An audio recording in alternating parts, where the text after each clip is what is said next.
Hey, good afternoon, everybody. This is the Real Estate Joe here with One Look Real Estate, located in downtown Woodstock. I wanted to bring you some details because I just got off a presentation today with the City of Woodstock, and what we talked about was some of the stats year over year regarding Woodstock. So let's talk a little bit about those stats today. I'm going to go ahead and pull up this presentation. So here we are. So people need to understand the purchasing process as it relates to buyers and sellers. And so the biggest thing I can tell you is to meet with a realtor who is bound by a code of ethics here and takes continuing education classes and are truly professionals in their industry to really talk about what the process might be for a buyer. That usually leads into meeting with a lender, having a conversation with a lender about what the specifics are for the financial side of the business. Okay. The next is to regroup on all of that, talk about, now that we know where your financial picture might be, talk a little bit more about the home search and what you're specifically looking for. Once we can define that, then we can start sending some alerts to you that talks a bit more about the specifics of a home, number of bedrooms, number of bathrooms, location, et cetera, et cetera. The next piece is that once we have identified a home that might be of interest, we would simply go and tour that home, decide whether or not what we like and dislike about that property, and maybe make the next step, which is to make an offer on that property. Once we do that offer, there's a whole process here that I can't disclose just yet that talks about the details of what you need to be prepared for during that offer process. And then, of course, if the offer is accepted, you then move toward everything toward closing on the home. So once you get that to closure, it is all about you celebrating your new home.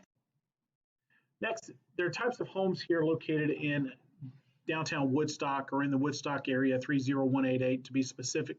You have single family homes which are detached and attached. Detached being homes that are your traditional homes. They're not attached to any other properties or any other sort of other buildings.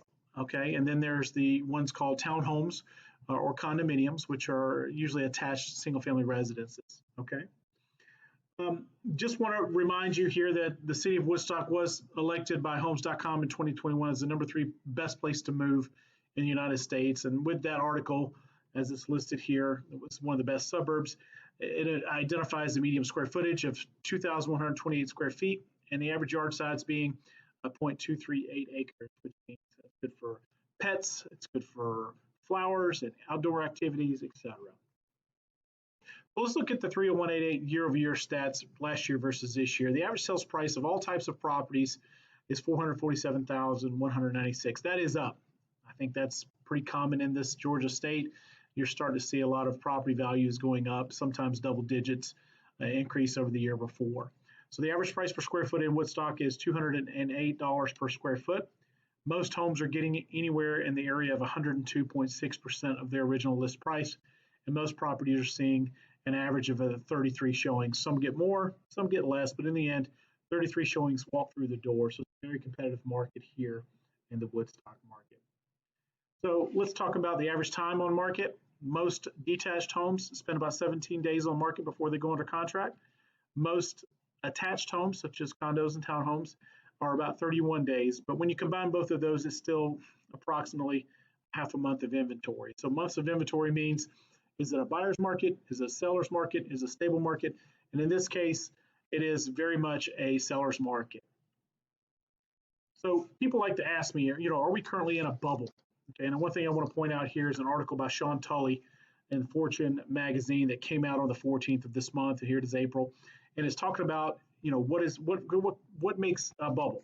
Okay, so what I can say here is prices make sense as long as they reflect the future trends in rent. And when rent rises fast, that means that new construction does not meet the demand for new homes. So we're seeing rent prices go up and housing go up. So the truth be told, it is simply a supply versus demand.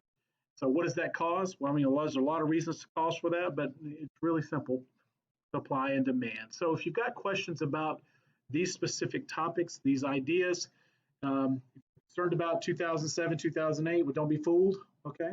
I'd be happy to click you on the link here as part of the housing bubble and send that to you and have an active conversation. But my information's here. I'm, again, 20-year resident of Woodstock here at One Look Real Estate. Love the opportunity to sit down with you or anyone you know and talk about these details.